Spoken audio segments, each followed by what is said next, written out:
Hello, it's Mark here. Just before we start this episode, I wanted to say hi and say thank you really for joining us on the serial so far.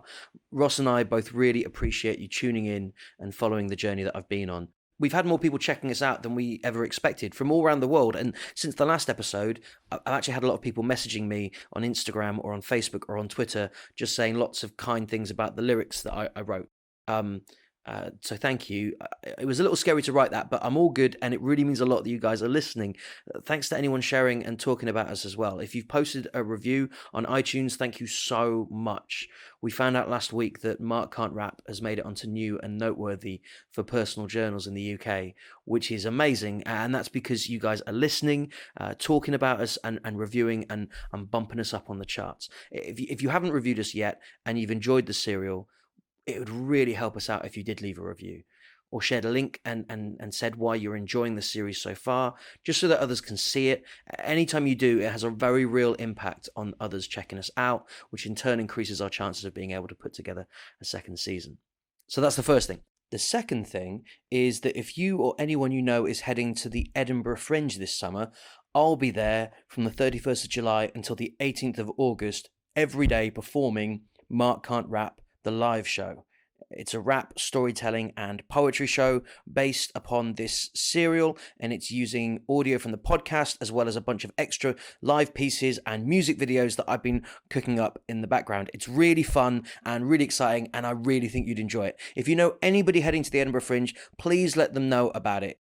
Finally, my mixtape is nearly finished. We'll be putting it out at the same time as episode 7. I'm not really sure what to call it at this point. I've had the name Shitting Diamonds suggested, which is really good. But if you've got any ideas for a name for the mixtape, please send them to me on Twitter at Monty Gristo, and I'll see what sticks. Cool. Thanks. Hi. My name's Mark Grist. I live in the British city of Peterborough. I used to be an English teacher. I'm approaching middle age, and I really want to learn how to rap.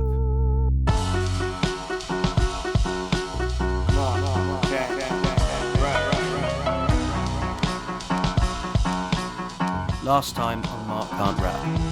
I don't know, why you're writing it. The reason I write is usually I have something to get off my chest, or I feel like I want to be moved, or I want someone else to be moved by what I'm writing.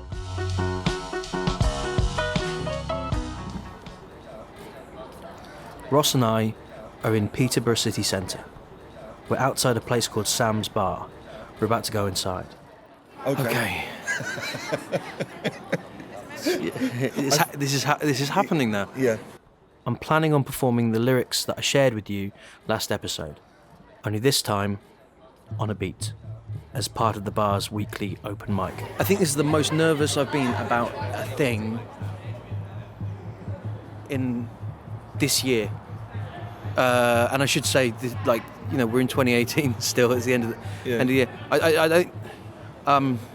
I mean, you've spent a lot of stuff on stage as well. I've performed a lot of poetry gigs. I've performed on festival stages, like music festival stages, and I went around a load of schools in China and stuff.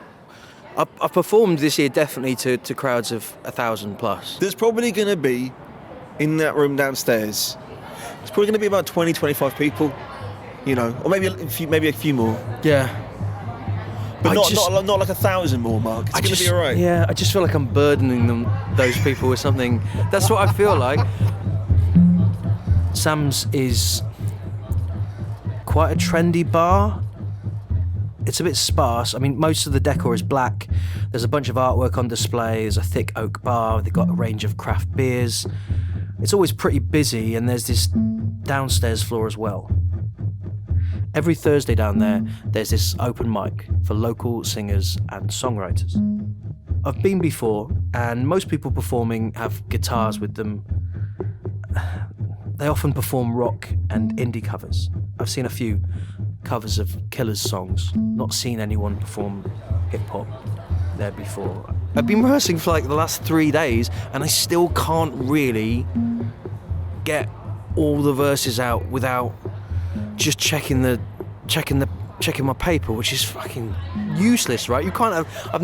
I'm pretty sure that you can't go out on stage as an MC with sheets of A4 paper with your lyrics on it. I just don't think that's Okay, but like to take an example from comedy, all right. Yeah.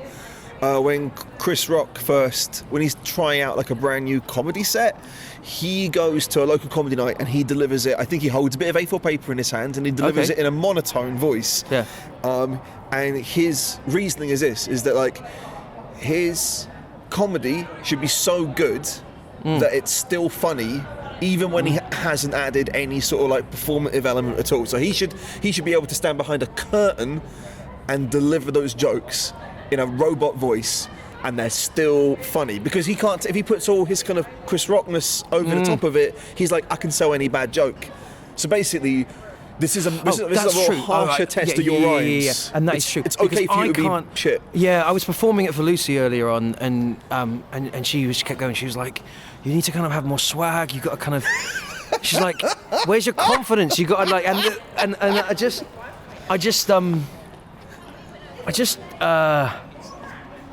Do you know what it feels like? Is that it feels like if I knew I could definitely nail it, it would be much easier to roll out like I'm really confident. Right. The swag comes from a place. It comes from a place of self-knowledge, mate. Yeah. So you're there going like, you're just thinking I'm cashing a check. This check is going to bounce. Like that's what I keep thinking in my head.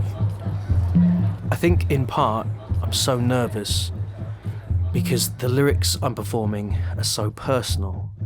After speaking to Lewis and Shay, I don't like, do you know what I mean? I wouldn't write a song with no meaning or with like stuff that I hadn't done. When something's scary or you're most vulnerable, you might actually get the most beautiful thing out of it. I decided I should write about something personal.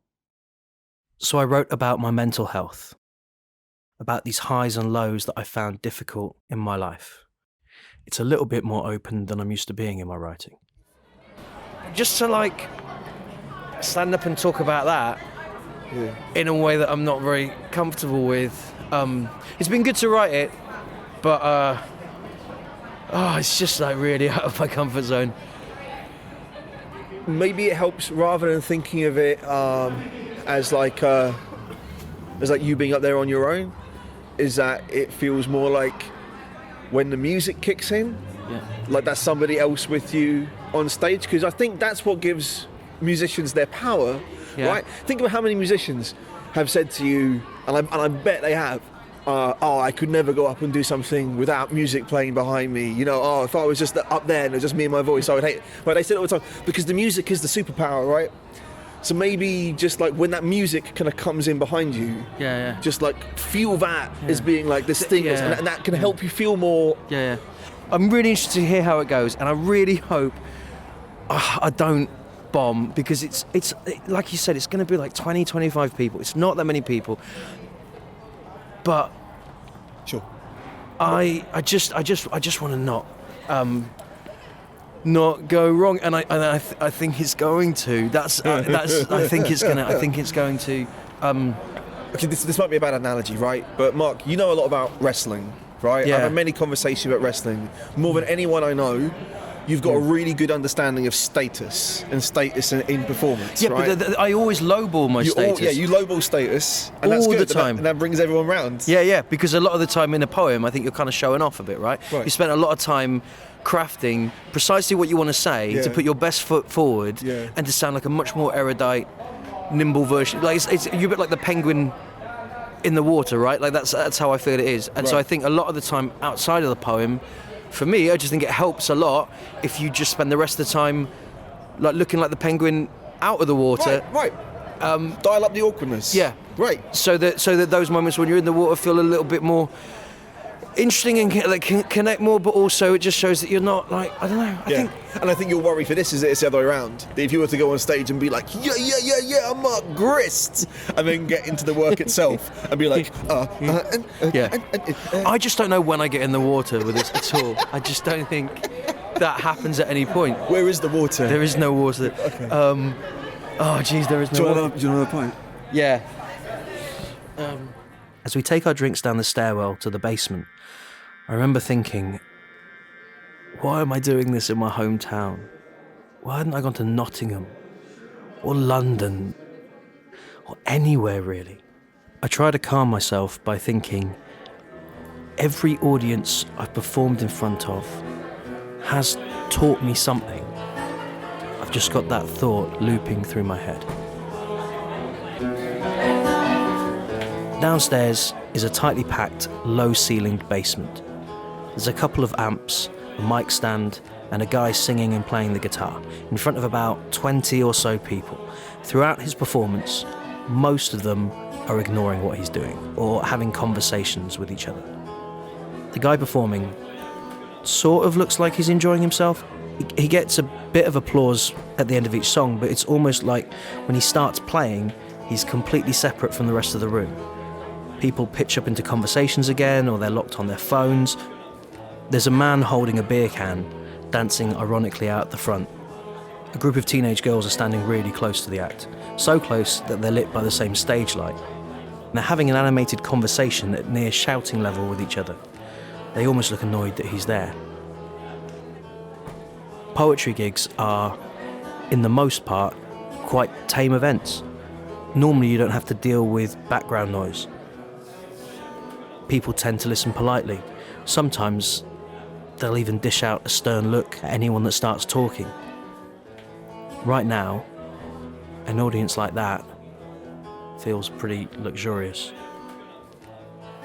Is that why rap lyrics seem to command so much attention? Because in performing them, you immediately have to fight for control of the stage. You have a time, ladies and gentlemen.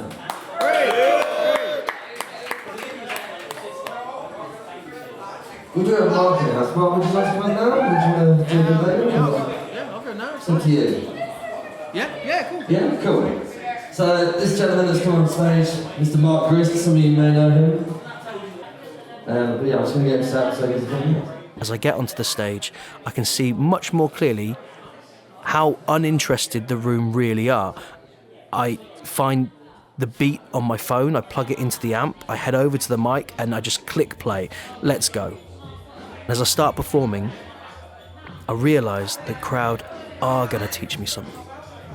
They're teaching me that they really, really don't give a shit.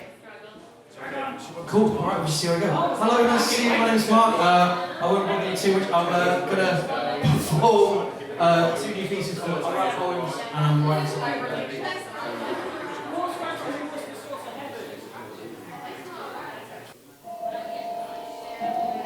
Okay, check.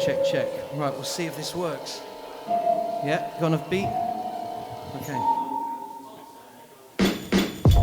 Tripping on the beat like I just hit the bar. You pick apart my lyrics, half a stick and just can't hit the mark. Really nice to meet you, but who the hell's let him in charge of pricks spitting writtens like I'm dishing out my business card? My flow's pathetic, vocab's impressive, but 6/8 in, I already doubt my own message. Open mic tonight before we go out. I'm heading back to my cab for another lengthy round of edits. You came out to see the best in town. Well, I rock up at the shootout in a dressing gown. Feel me now, spent all day rehearsing what to say it's working, but a really wooden version of my feelings that I'm reading out. Never one to leave it with my head in the clouds. Just the thought alone is stressing me out.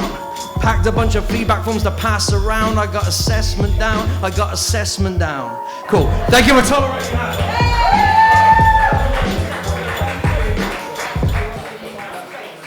Thank you. My name is Mark. I'm a poet. I don't normally write stuff with music. I'm trying to write 2 things on beats at the moment. This is the second one, and then I'll be out of your hair. But thank you very much for listening to me.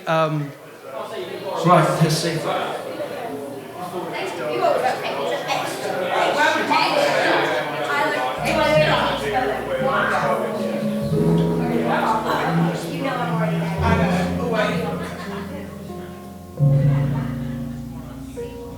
Searching in the darkness for a light switch. The moment that you find it, you're blinded by the brightness. And by the time your sight's adjusted, night's coming. This might all be for nothing. still it's time to write it. 10 years old, look at me, unsinkable, ripping out my mates as we head into school, thinking we're invincible. We play all day, acing it, kings and queens picking teams till a shot I take would miss. Then it's like the tables flip and everything's replaced with this greyness, a clay gripping to my lungs. Don't know what to make of it. I'm nothing like my heroes. The cape won't fit, weirdo, no escaping it. I feel choked, tears flow, days later wake and I'm the greatest. I'm lit up, I'm singing in recitals, I'm flinging while I'm winning. I'm certain I'm the best that you've got. Catch me acting like a demigod. Best friends left to rot. Find it hard to breathe here at the very top and down again. What has come over me? It's so extreme I scare myself. What does bipolar mean? Why can't I go to sleep? Nights I can't go to sleep. When will this grip on my chest let go of me? Searching in the darkness for a light switch.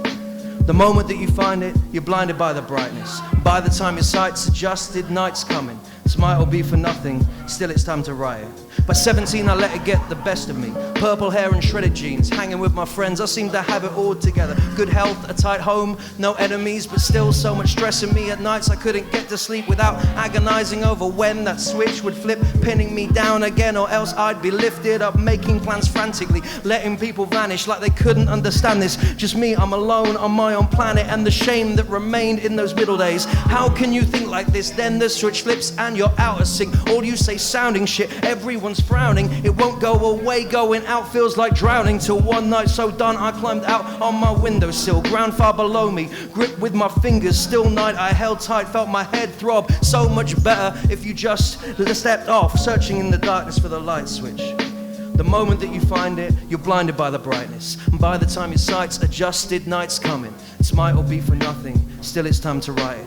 Moving on to middle age, and look at me, jogging in the mornings. My drinks are mostly sugar-free, I'm good it seems, my manic days are limited. I stay away from windowsills, some days are a bitter pill, but anytime I flick that switch I know that it's a fallacy. I just try to skate the ground with a wife and a dog and a mortgage and a counsellor. I take my days easier, hold back on social media, learn to soothe my ego if I'm selling out in theatres, and so other green fishes, lean dishes, how to deal with this scene and what it means as we're struggling upstream. This is just one more being who's given up their scribblings. I'm not sure you win with this, but I'm done with giving in. There's no point denying there's highs and lows inside us. I'll keep on writing when those forces get too violent, and then speak up, believe me, it's okay not being fine. Just remember, without pressure you can't hope to grow a diamond. Searching in the darkness for your light switch.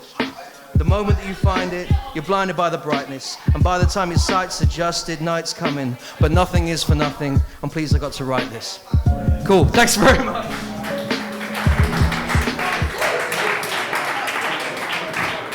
Mark Grist, ladies and gentlemen. Survive. Oh my goodness, I'm so relieved to be getting off the stage. I made a bunch of mistakes, and I'm sure some people weren't listening to more than a few bars, but I did it. And I felt like a few more were into it by the end than they were at the beginning. Maybe like 4 or 5 were, but that's something, right? Outside the venue, I'm cooling down with Ross. 2 guys standing by the door shout over to tell me they saw me on stage. I ask, half wincing, what they thought of the set, and they both say that they really liked it. I know. It's hard to believe that. I feel like they must be having me on, but they insist they mean it. They say their names are Adam and Declan. Adam's a singer-songwriter, and Declan is a DJ. He sometimes DJs at Samm's, as well as at a few other places. Mostly soul records. He's actually following in the footsteps of his father. 2 generations of soul DJ. Adam says that they came downstairs when they heard me setting up. And Declan compliments me, saying that he heard every word of my set, which is a weird compliment, but I'll take it. I ask him if he minds complimenting me again on mic this time, and we get into a conversation about MCs and producers and why finding the right type of musical production that matches your voice is so important. A lot of sort of like rappers and producers like to work together as well, rather than just like, oh okay, you've got some beats, I'll use some of these. Like, you know, you sort of have to work out how you're going to fit them. Do you know any like local beats producers you beat? I do make beats, yeah, man. I was thinking of you, like, as soon as I saw you, I was like, I'd like to work with that guy at some point. Yeah, like, because I'm looking for people to work with. I just need to. I mean, my setup isn't that great at the moment, but I am looking for people to work with. So really awesome, yeah. Before I know it, me and Declan are in business. I'll get your email address. Yeah, Let's yeah, chat. sure, man. Yeah. I don't have Facebook, unfortunately, because I was saying to him, I just don't do social networking, but I need to at some point, because if I don't, then I can't get out there. Declan not being online is another reminder. If you want to find communities, you can't always just Google hip-hop community and get the right results. You've got to go out and meet people face to face. Well, when I first saw you in there, I was wondering what you were going to be doing, because like you were talking to the Samm guy, and I was just like, I had a feeling that you might be an MC. Yeah. Because there you go, man. Yeah, there we go. I can confirm this. He did say to me before. Yeah, because I wasn't too sure, because I haven't seen many hip-hop acts around here, so which is a shame, because I'd like to see more.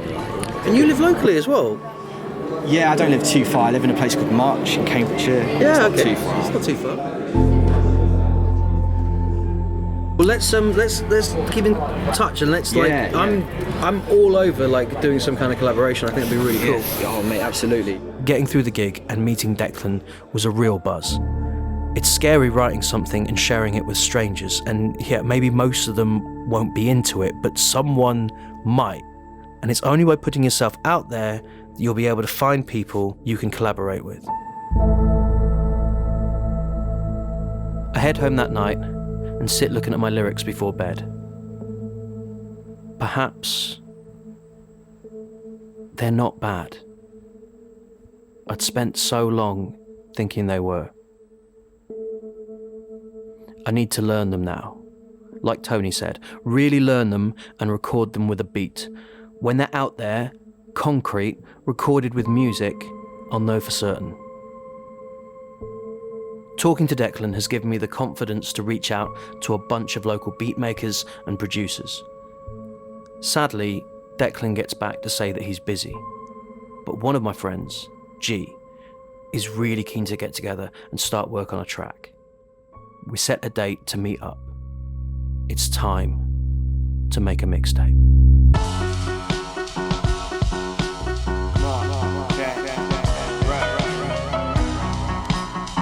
This podcast was written by me, Mark Grist, and produced by Ross Sutherland. You can listen to Ross's podcast Imaginary Advice online as well. We've attached a link in the description to the show. This podcast is supported by Arts Council England. Thanks for listening.